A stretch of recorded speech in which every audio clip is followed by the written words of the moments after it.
जय हिंद। नमस्कार साथियों। जैसा कि आपको पता है कि कल एमपीपीएससी ने 2021 के परिणाम जारी करे हैं प्रारंभिक परीक्षा के, तो उसके ऊपर हम कुछ चर्चा करते हैं।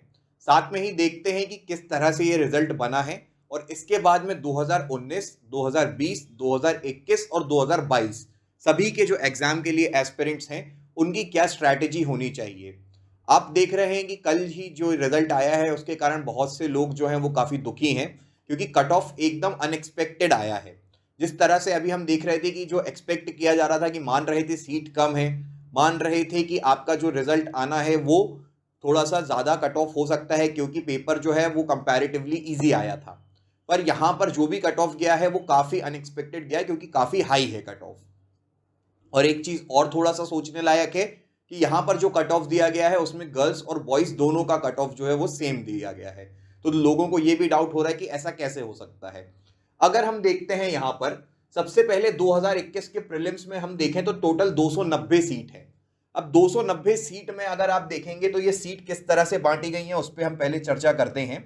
सबसे पहले आप देखेंगे कि जो अनारक्षित या यूआर वर्ग होता है उसके लिए टोटल 68 सीट है। टोटल 68 सीट यहाँ पे दी गई है, ठीक है।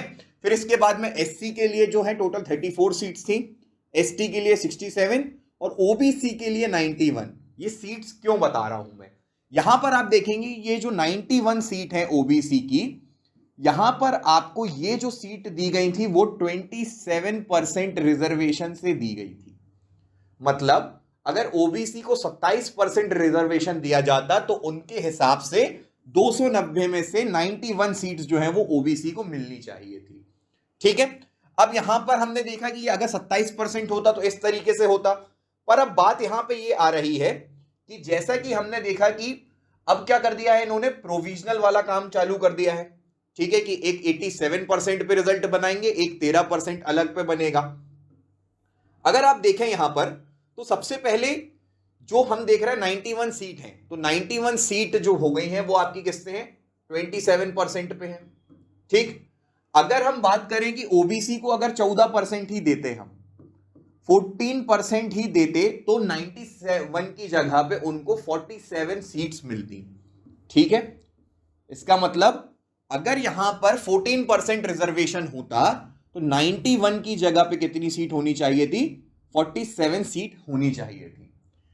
अगर यहां पर हम देख रहे हैं तो ये 91 है, तो मतलब 13% सीट, अगर 13% सीट अगर हम इसको देखें, ठीक है, तो यहां पे अगर 13% सीट की अगर हम बात करते हैं तो टोटल 44 सीट का क्या हो रहा है, डिफरेंस आ रहा है। तो आपको थोड़ा सा इस बारे में समझना है कि जो 87% सीट्स जो आ रही हैं उनका कट ऑफ अलग बनाया गया है और बाकी की सीट का कट ऑफ जो है वो अलग बनाया गया है। अब यहां पर आप देखेंगे कि आपको समझ में आएगा पूरा खेल की एमपीपीएससी किस तरीके से रिजर्वेशन जो है वो दे रहा है, ठीक। 91 सीट्स की अगर हम बात करें तो 14 और 13% अलग अलग बांट दिया गया, ठीक। टोटल 91 सीट्स की बात हो रही थी। 14% सीट के हिसाब से अगर हम ओबीसी को देखें तो 47 सीट्स उनको मिलनी चाहिए, ठीक है। 27% रिजर्वेशन के हिसाब से ओबीसी का देख रहे हैं तो 91 सीट्स मिलनी चाहिए। डिफरेंस आ रहा है कितना, 44 सीट का। मतलब जो 13% प्रोविजनल लिस्ट में जो लोग हैं वो सिर्फ 44 सीट के लिए क्या कर रहे हैं, लड़ाई कर रहे हैं, ठीक है। इतना तो आपको क्लियर हुआ होगा। इसके बाद में हम चलते हैं कि अब हुआ क्या है। जैसे 2019 में हम देख रहे थे तो 2019 में क्या किया था, उन्होंने 15% लिया हुआ था, ठीक है, इनटू मल्टीप्लाई करके, और साथ में सेम नंबर भी आते हैं। तो इस हिसाब से 2021 का जो है उसमें 20% लिया है, 20 गुना लिया उन्होंने। तो आप देखेंगे कि आरक्षित वर्ग जो है, अनारक्षित वर्ग है यूआर, उसके 1926 बच्चे जो है वो क्या करेंगे, मेंस की परीक्षा देंगे। इस हिसाब से टोटल जो है 87%, यहां पर टोटल 87% में आप देखते हैं तो कितना हो जाता है आपका, 6509 सीट होंगी। इतने लोग जो हैं वो मेंस मुख्य परीक्षा में पेपर देंगे। कितने लोग, 6509 लोग, ठीक है। इतना समझ आया। ये क्या है, 87% पे है। ये जो है आप देख रहे हैं कि 290 में से 44 सीट हटा दो, बाकी की सीट पे आपको क्या मिलेगी, ये जो लोग हैं इतने लोग उस परीक्षा में बैठेंगे। इसके अलावा जो 44% है, मतलब जो 44 सीट है आपकी, वो 44 सीट को आप देखेंगे कि ये जो है कितने 4002 लोग जो हैं वो 44 सीट पे फाइट करेंगे, वो प्रोविजनल रहेगा।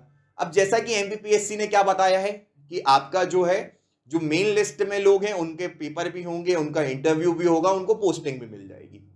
प्रोविजनल वालों का क्या होगा? प्रोविजनल वालों का जो भविष्य है वो कौन निर्धारित करेगा?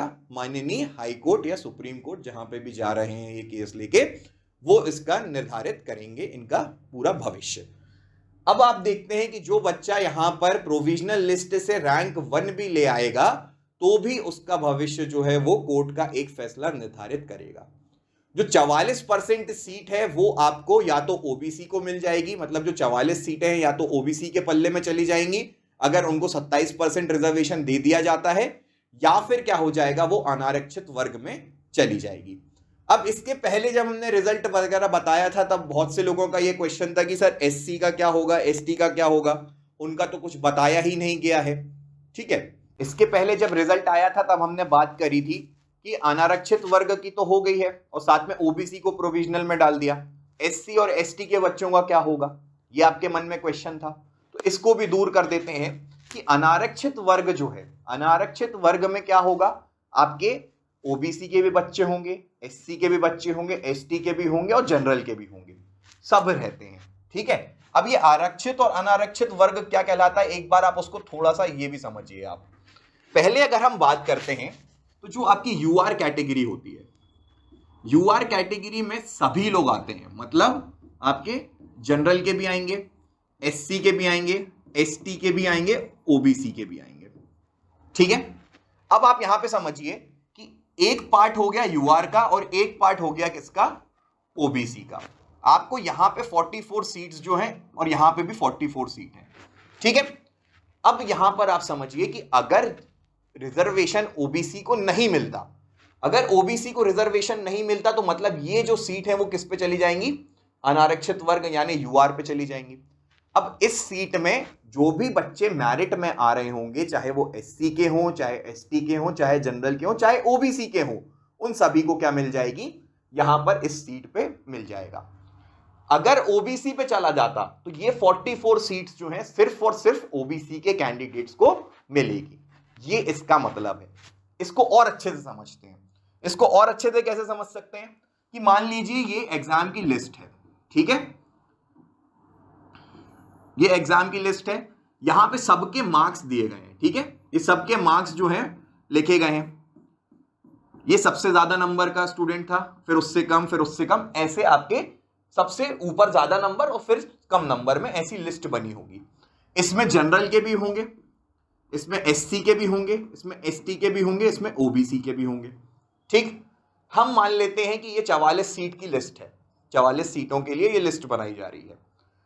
अब हम देख रहे हैं कि अगर अनारक्षित वर्ग के पास में ही रिजर्वेशन है तो ये सब जितने भी ऊपर के हैं तो ये 44 सीट जो है वो फिल हो जाएंगी। इसमें तो सभी को दे दिया गया, एससी को भी मिला, एसटी को भी मिला, ओबीसी का भी बच्चा रहेगा, तो यहां पर 44 सीटों पे सबको बैठा दिया गया।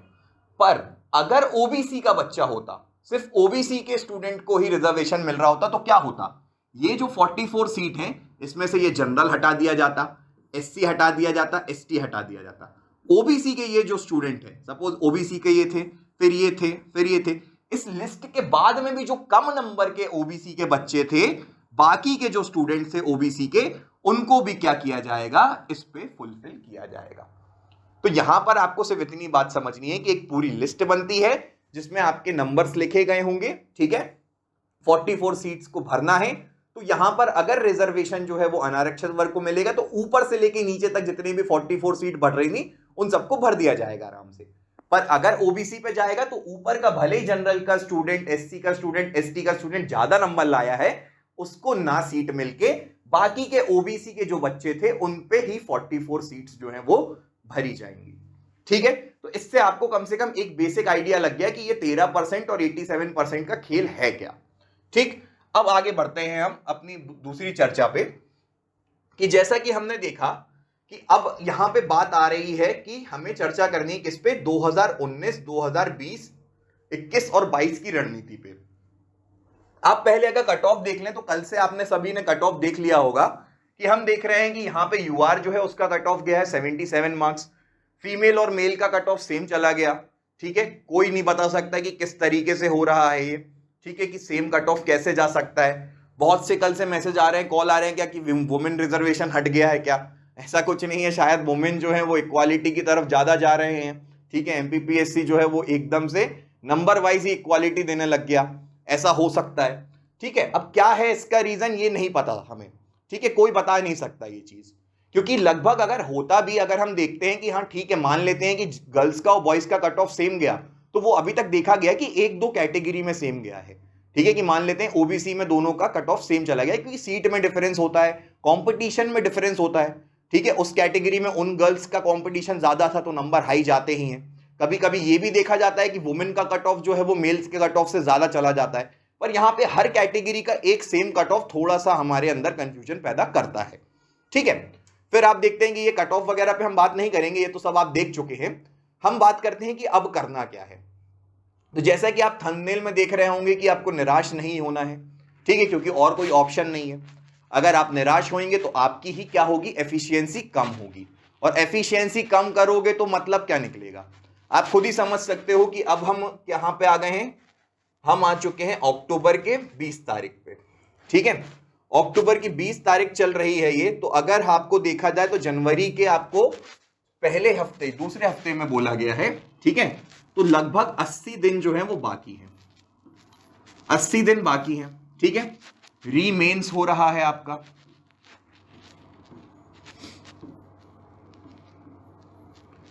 ठीक है, फिर से मेंस हो रहा है। अब जो लोग पहले मेंस सिलेक्ट हो चुके थे उनको फिर से देना है, तो उनके लिए थोड़ी सी तकलीफ की बात है, बिल्कुल हम समझ सकते हैं। फिर साथ में ही जिनको मौका मिला है फिर से देने का, जो किसी कारण से मेंस निकाल नहीं पाए, तो उनके लिए बहुत अच्छी अपॉर्चुनिटी है, ये भी आप सब समझ सकते हैं। अब यहाँ पे 80 दिन है, इनको यूटिलाइज करना है हमें, क्योंकि देखिए कोर्ट के चक्कर में फंस जाएंगे आप सरकार को गाली बकेंगे, कोई मतलब नहीं निकलेगा। अल्टीमेटली कभी ना कभी ये फैसला क्लियर होगा, और जिन्होंने अभी भी मेहनत करी है अपना मानसिक स्तर को एकदम सही डायरेक्शन में लगा के अगर वो पढ़ रहे होंगे, तो कभी ना कभी तो इसका रिजल्ट आएगा। आपको यही सोचना है, क्योंकि इसके अलावा ऑप्शन नहीं है। ऑप्शन होता तो आप बताइए, आप याचिका लगा रहे हैं, आप अपने हिसाब से जो भी मेहनत कर रहे हैं वो करते जाइए, पर आपको पढ़ाई करनी ही पड़ेगी। बेसिक हमारा पॉइंट ये है बताने का। आप यहाँ पे ये समझिए 80 दिन बाकी हैं, अभी देखेंगे तो कम से कम 5 से 7 दिन आपके दिवाली पे चले जाएंगे, बचेंगे कितने, सिर्फ 70 दिन। अब ये 70 दिन आपके पास में है, या तो आप निराश होके बैठे रहिए, हताश हो जाइए, कोई मतलब नहीं है, और या तो आप अपनी पढ़ाई कंटिन्यू करिए, क्योंकि एग्जाम तो होगा, एग्जाम तो कोई नहीं रोक रहा है। ये भी हो सकता है कि ठीक है आपने याचिकाएं लगाई हैं तो मेंस रोक दें, एडिशनल मेंस ही करवाएं, पर उसके लिए क्या, अगर आप अभी तक अपना समय व्यर्थ कर पाओगे क्या? कोर्ट आपके हाथ में से आपकी बात तो सुन नहीं रहा है, ऐसा तो होगा नहीं। तो आपके पास में ऑप्शन क्या है? आपके पास में ऑप्शन यही है कि आपको अपनी तैयारी करनी है। अब ये 70 दिन आप अच्छे से यूटिलाइज करेंगे, उस हिसाब से आपका फैसला आएगा। अब बात यहां पर ये आ जाती है कि 70 दिन ही की बात नहीं है, ये बात चल रही है कि कब से, 2019 से। आप 2019 के पूरे साल वेट किए, 2020 हो गया, 2021 हो गया, अब 2022 खत्म होने आ गया। अब आप ये समझिए कि ये जो 70-80 दिन जो हैं आपको अगर मिल रहा है, खुशकिस्मत है कि आपको पेपर देने मिल रहा है। अब वो 70-80 दिन जो हैं वो आपके क्या करेंगे, ये 4 साल का जो इंतजार आपने किया था उसको निर्धारित करेगा। ठीक है, अगर आप ये 4 साल अभी तक रुके गए, आपने मेहनत करी, तो आप 70 दिन थोड़ा सा और मेहनत कर लीजिए, उसके बाद में आपके बाकी के 40 साल संवर सकते हैं। सीधी बात है, कभी ना कभी किसी को तो नौकरी मिलेगी, ऐसा तो होगा नहीं ना कि पेपर ही नहीं हो रहा है। इस हिसाब से अगर आप चलेंगे तो आपको थोड़ा सा बस सोचने की है। आपको अपना, देखिए होता है, सभी को परेशानियां आती हैं, आपको बस ये करना है कि आपको सिर्फ फोकस्ड रहना है। ठीक है, हम आपसे अभी यहाँ पे कोई ना अपनी टेस्ट सीरीज की बात कर रहे हैं ना अपने कोर्स की बात कर रहे हैं, कोई बात नहीं कर रहे हैं, हम सिर्फ आपसे एक चर्चा कर रहे हैं, क्योंकि आपका जो दुख दर्द पीड़ा है वो हम समझ सकते हैं। ठीक है, क्योंकि हमारे साथी भी हैं, हम लोग सभी इस सब चीज़ों से निकल के आए हैं, तो हमें भी समझ में आता है कि ये जो वेट कर रहे हैं, जो इस हिसाब से चल रहा है कि कोई फैसला आता है नहीं कि उसके पहले ही उस फैसले को रोक दिया जाता है, कोई प्रोसेस शुरू होती है नहीं कि उसके पहले 10 मुसीबतें खड़ी हो जाती हैं। तो तो इस सब से जो एक अभ्यर्थी है उसको कैसा लगता है ये हम अच्छे से समझ सकते हैं। तो इसी बात पे हम इसको चर्चा कर रहे हैं। ठीक है, तो आपको यहां पर सिर्फ इतना समझना है कि यार जैसे पढ़ना है, जो पढ़ना है, जहां से पढ़ना है, आप पढ़ना है पर, ठीक है, क्योंकि आपके पास में और कोई ऑप्शन नहीं है। मैं बार बार यही बोल रहा हूं कि आपके पास में कोई ऑप्शन नहीं है, हम कुछ नहीं कर सकते, हम सिर्फ पढ़ाई कर सकते हैं। ठीक, इसके बाद में अगर चलते हैं तो अब बात आती है किसकी, 2020 के इंटरव्यू वालों की। पहले तो आपका मेंस का रिजल्ट आएगा, मेंस का रिजल्ट आएगा, जिस तरह से इंटरव्यू होगा वो आपकी प्रोसेस चलेगी। आपको इंटरव्यू की तैयारी करनी है तो इंटरव्यू की तैयारी के लिए आपको किस तरह से करना है, करंट अफेयर्स पे ध्यान देना है, बाकी के मॉक टेस्ट लेने हैं, आपको इंटरव्यूज देने हैं, वो सारा आप जो करेंगे, इस पे जो चर्चा है वो हम थोड़ा बाद में करेंगे। मेन बात आती है किसकी, आपके 2021 वालों की। 2021 वालों के ये जो दिन है वो सबसे ज्यादा इंपॉर्टेंट है। क्यों इंपॉर्टेंट है, इसके पीछे भी एक बहुत बड़ा रीजन है। आपको ये समझिए आप कि 2019, 2020 और 2021, तो अगर देखा जाए तो 2020 वालों का इंटरव्यू हो जाएगा, पर उनको क्या जॉब मिलेगी? अगर कॉमन सेंस लगाया जाए तो पहले 2019 वालों को मिलनी चाहिए। 2019 वाले बैठे हैं लाइन में पोस्टिंग लेने के लिए, 2020 वाले हैं, फिर आप 2021 वाले हो। अगर आप यहां पे समझ रहे हो कि अगर आप 2019 से तैयारी कर रहे हो तो आपको सिलेक्शन लेते लेते, पोस्ट मिलते मिलते 2023 भी खत्म हो जाएगा। 5 साल एक एग्जाम को बहुत होते हैं। पर ये कब होगा? ये तब होगा जब आप ये वाला मीन्स निकाल लोगे। अगर आप ये वाला मीन्स नहीं निकाले तो फिर कहानी आ जाएगी कहां पे, 2022 पे। तो अल्टीमेटली क्या होगा, समय बस बीतता जाएगा, आप कहीं पे नहीं जा पाओगे। ठीक है, तो इसलिए ये जो 2021 का मेंस देने वाले हैं, बहुत से लोग ऐसे होंगे जिनके पास में दोनों अपॉर्चुनिटी होंगी, 2019 भी दे रहे होंगे, 2020 भी दे रहे होंगे। ठीक है, पर यहां पे 2019 और 20 जो आपका 2021 है वो तो दे रहे होंगे, तो उनकी तो तैयारी चलेगी क्योंकि उन पे प्रेशर रहेगा। पर जो 2021 पे ही डिपेंडेंट है तो उसको ये पेपर हर हाल में निकालना पड़ेगा, क्योंकि अगर आप ये वाला पेपर निकालोगे उससे बाद में आपको कम से कम 1 साल लग जाएगा आपकी पोस्टिंग आते आते। ठीक है, और यहां पर जो हम 1 साल बोल रहे हैं, 1.5 साल बोल रहे हैं, तो ये कोई गारंटी नहीं है कि इसमें भी हो जाएगा, क्योंकि अल्टीमेटली अगर हम देखें तो हम कोई बहुत ही पॉजिटिव माइंडसेट से बात नहीं कर रही है, क्योंकि अभी तक देखा गया है तो समय ही लगा है। तो हम कैसे मान लें कि 2 महीने 3 महीने में पूरा सब क्लियर हो जाएगा? इसलिए हम आपको सिर्फ एक पॉजिटिव करने के लिए ये चीज बता रहे हैं कि अल्टीमेटली आपको ये चीज ड्राइव तो करे कि आपको करना क्या है आगे जाके। आप यहां पे देख रहे हैं कि 115 दिन बचे हैं, 115 दिन में आप ये पेपर दे लो, पेपर निकाल लो, फिर जो प्रोसेस चल रही है वो चलने देना। ठीक है, अल्टीमेटली आपको एक रिलैक्सेशन तो रहेगा कि हाँ आपने मेहनत करी है, आपका पेपर निकल गया, आपको कभी ना कभी तो नौकरी मिलेगी इससे। ठीक है, पर अगर आपने अभी ये 115 दिन वेस्ट कर दिए, आपका मेंस नहीं निकला, तो फिर तो आपके 4-5 साल बर्बाद हो गए ना। फिर से आपको 2022 पे आ जाओगे। अब 2022 पे अगर आ गए आप, तो 2022 पे आने के बाद क्या होगा, फिर से यही पेपर का जो पूरा एक जंजाल है उस पर फंसे रहोगे, कुछ होगा नहीं। ठीक है, तो आपको यहां पर यह समझना है कि जो मेंस है आपका ये बहुत इंपॉर्टेंट है 2021 वालों के लिए। ठीक है, ये 100 दिन जो है आपके लिए, आपको 115 दिन है, इसको और कम करके 100 दिन मानिए, तो 100 दिन में आपको अच्छे से तैयारी करनी है ताकि आपका सिलेक्शन तो कंफर्म हो। भले ही पोस्ट 1 साल बाद मिले, भले ही रिजर्वेशन का फैसला जब भी आए, पर आपको इतना तो रहेगा कि आपकी नौकरी है आपके हाथ में। ठीक है, एक मेंटल पीस रहेगा आपको। लोगों को, 4 लोगों जो आपके घर वाले पूछते हैं कि क्या चल रहा है, क्या है, छोड़ दो पेपर, छोड़ दो, ये सरकार ऐसे ही करती है, ये कोर्ट ऐसा ही करता है, ये सारी बातों में कम से कम आपको ये तो रहेगा कि कभी फैसला आएगा तो नौकरी है मेरे हाथ में। ठीक है, यहां पे देखिए, अगर आप प्राइवेट सेक्टर में भी आते हैं तो बहुत से कॉलेजेस में ऐसा होता है कि कंपनीज आती है, नौकरी दे देती है उनको, और उनकी जो पोस्टिंग मिलती है वो उनको 1-1, 1.5 साल बाद आता है ऑफर लेटर कि हाँ आ जाइए, आपकी ज्वाइनिंग आने वाली है। पर वो 1-1.5 साल वो आदमी चैन से सो तो पाता है कि हाँ उसकी नौकरी लग चुकी है, ज्वाइनिंग आ जाएगी, आज नहीं तो कल आएगी। तो यहां पर ये कंडीशन पे पहुंचने के लिए आपको क्या करना पड़ेगा, आपको मेहनत करनी पड़ेगी, वरना आपकी नींद हराम तो हो ही रही है। ठीक है, तो यहां पर आप देखेंगे तो 2021 वालों के लिए ये कंडीशन है। अब बात आती है कि जिनके पास में कुछ भी नहीं बचा, मतलब ना 2019 है, ना 2020 है, ना 21 है, वो 2022 की तैयारी कर रहे हैं। तो अगर आप 2022 की तैयारी कर रहे हैं तो मान के चलिए कि ठीक है, यहां पे नोटिफिकेशन इस साल के एंड तक तो ये देंगे, और कोशिश रहेगी कि ये मार्च अप्रैल तक इनका पेपर करवाएंगे। तो अभी आपके पास में मौका है कि अभी आप मुख्य परीक्षा की तैयारी करिए। जो पैटर्न रहता है, देखो कोई नई बात नहीं बता रहे हैं हम, ठीक है, पर ये बातें आपको पता है पर आप समझ नहीं रहे, आपको एक्सेप्टेबिलिटी नहीं है ये सब चीजों की, क्योंकि एक्सेप्ट करना पड़ेगा तभी जाके आप क्या कर पाओगे, सॉल्यूशन ओरिएंटेड हो पाओगे। अभी आप सिर्फ प्रॉब्लम्स गिना सकते हैं, हम भी आपको प्रॉब्लम्स 1000 गिना सकते हैं, पर बात यहां पे करनी है किसकी, सॉल्यूशन की, कि हमारे पास में कर क्या सकते हैं, ठीक है, आपका कर्म क्या है अभी के लिए, तो आपको उस पर चर्चा करनी है। अभी आपका 2022 का प्रीलिम्स अगर आने वाला है तो आप उसको छोड़ के अपने जो फाउंडेशन होता है, जो मेन सब्जेक्ट होते हैं, उन पे काम करिए। उन पे काम करेंगे तो ये जो पूरा मौका है आपके पास में, नवंबर दिसंबर जनवरी, ये 3 महीने में कम से कम आप अपना एथिक्स पढ़ लीजिए, हिंदी निबंध की तैयारी कर लीजिए, आपकी सोशियोलॉजी पढ़ लीजिए, ऐसे सब्जेक्ट पढ़ लीजिए जो प्रीलिम्स में नहीं आते हैं।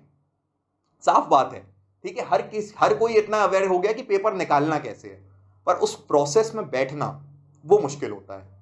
आप देखेंगे कि जब प्रीलिम्स वगैरह की तैयारी करनी है तो जब आपका नोटिफिकेशन आएगा आपको उस हिसाब से दिन मिल जाएंगे, आप प्रीलिम्स की तैयारी करिएगा। उसके पहले इतना कर लीजिए कि आपके जो मेंस और प्रीलिम्स में जो सब्जेक्ट हैं जो कि डिफरेंट हैं, वो आप सब्जेक्ट जो है वो तैयार कर लीजिए, क्योंकि इसके बाद में आपके जो प्रीलिम्स और मेंस में कॉमन है वो तो आप ऑब्वियसली पढ़ेंगे ही, ठीक है। तो इस तरीके से क्या होगा, आपका 2019, 20, 21, 22 की आपकी पूरी एक रणनीति रहेगी। इसके साथ में ही जो हमारा इंस्टीट्यूट है, हमारा जो यूट्यूब चैनल है, वो आप सभी के साथ में हमेशा रहेगा, ठीक है। हमारे बहुत सारे प्रोग्राम्स चल रहे हैं, हमारा डेली आंसर राइटिंग चल रहा है, 2019-21 के लिए टेस्ट सीरीज चल रही है, हमारे पास में फुल कोर्स भी है, ठीक है। इन पे चर्चा हम बाद में करेंगे। अभी आपका ये जो मोटिव था हमारा कि आपको सिर्फ अवेयर कराना है कि आपके पास में ऑप्शंस क्या क्या बचे हैं, तो एक ही ऑप्शन है, मेहनत करना। आप निराश होंगे तो उससे आपका ही बुरा होगा, आपकी ही एफिशिएंसी कम होगी। तो आपके साथ में हमारा इंस्टीट्यूट हमेशा है। तो आपको अगर सही लग रहा है तो आप अपने दोस्तों को तक ये वाला वीडियो जो है वो शेयर करिए।